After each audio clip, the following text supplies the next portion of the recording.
This is Sinchana. Today I will explain little bit about the pathophysiology of the COVID-19. Now let us see what is the structure of the coronavirus.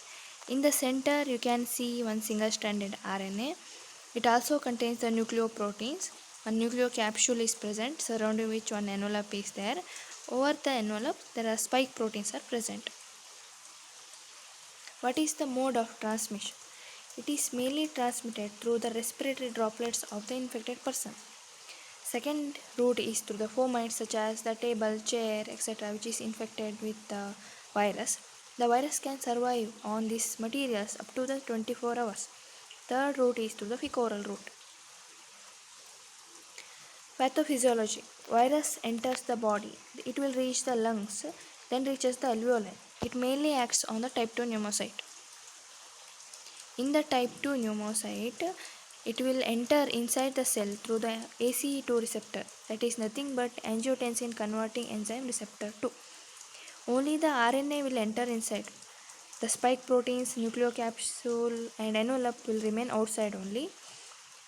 Inside the cell, it will undergo two mechanisms. The first mechanism is carried out by the RNA-dependent RNA polymerase, which acts on the single-stranded RNA of the virus, and many single-stranded RNA will be produced. The second mechanism is mainly through the ribosome. It will translate the single-stranded RNA of the virus, so viral proteins will be produced. The proteases enzyme will act on these viral proteins, which results in the various viral proteins like the spike proteins, capsid proteins are formed. The single-stranded RNAs and these viral proteins combine together to form the new coronaviruses. These newly formed viruses are released into the alveoli. They stimulate the innate immunity of the host. The macrophages are activated first. Interleukin 1, interleukin 6, tumor necrosis factor alpha are released by these macrophages. They act mainly on the blood vessels. There is more vasodilatation and increased vascular permeability. The fluid from the blood vessel enters the interstitium, so it will lead to alveolar edema, or there may be alveolar collapse also. If there is alveolar edema, respiratory distress syndrome will happen, which leads to death. If there is alveolar collapse, it will lead to hypoxemia, that is sudden breathlessness in the patient. In the first picture, you can see the alveolar edema, blood vessel, there is vasodilatation. Here we can see how the fluid will enters the interstitium, then to the alveoli. There is fluid collection in the alveoli, so there is alveolar edema. The second picture, you can see fluid will collect in the interstitium. It will push the alveoli, so there is alveolar collapse. When there is alveolar collapse there is hypoxemia, so the partial pressure of the oxygen decreases. It will lead to the chemoreceptor activation. There is sympathetic activity increases. So there is tachycardia and increased respiratory rate. Besides macrophages, there is more inflammatory cells will be produced. Neutrophils are also produced. So there is reactive oxygen species and proteases are released. They will damage the type 1 pneumocyte. So there is more increased permeability of the blood vessel.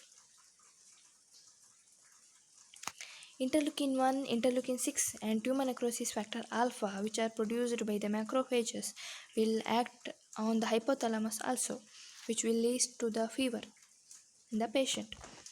Due to so much inflammatory reactions in the body, there is more production of sputum and cough also will be there, which will lead to the consolidation and pneumonia, which is a serious condition. In severe condition, there is more vascular permeability, so there is venous return will be decreases and the peripheral resistance also decreases, so cardiac output decreases.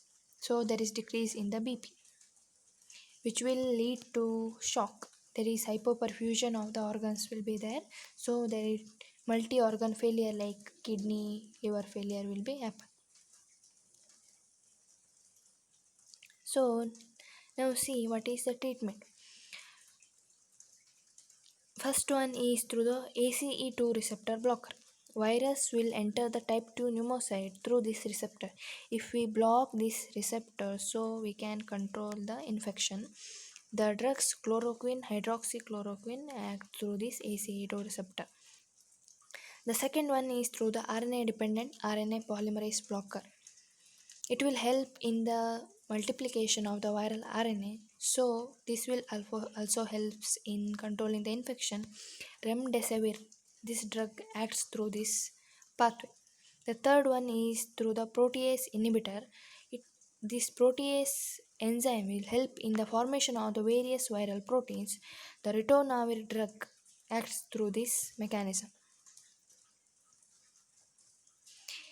Finally, please share and subscribe my channel, like my videos. Thank you.